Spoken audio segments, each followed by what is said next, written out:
Morning. Have you ever had a leader that you're working for? Maybe you are this leader yourself.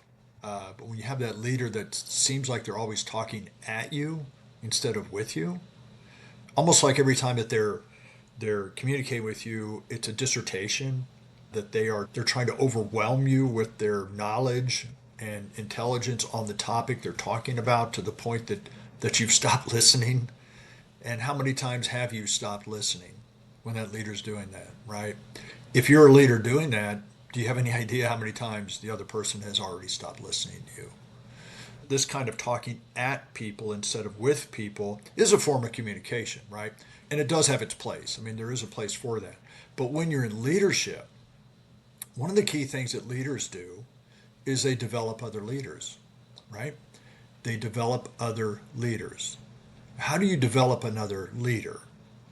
Well, part of that is listening to that other person, working through a problem or a situation that they're trying to deal with, and collaborating with them on a solution that they buy into, that they think is going to work. Okay? Now, it may not work, but part of letting people learn and grow is also letting them fail. Okay? Now, you don't want them to fail huge, but it's okay to fail a little bit. I mean, that's how we learn. We learn through failure. We learn through making a decision. It doesn't go the way we want. We make a different decision and we learn from that decision and that outcome. That's the most effective communication that I see from the best leaders that I've been around is they listen. They know they're not the smartest guy in the room. The other person might be smarter than they are in the area they're talking about. But if that leader doesn't stop talking long enough to let the other person share what they know, the leader will never figure that one out. They'll always keep thinking that their idea was the best. And if you don't do it my way, then you did something wrong. And that does not develop leaders.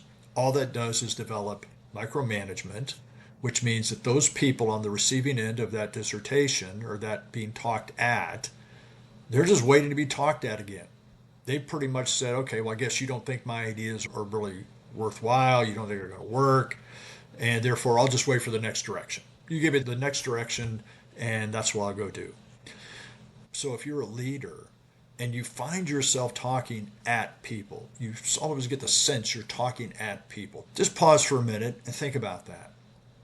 And understanding this about yourself is really a key part of self-awareness, right? That we all go through. We're all becoming more aware of ourselves as we learn, as we grow, as we do more things. We realize that, some of our thoughts and the way we communicate, and some of them don't work as well as we thought.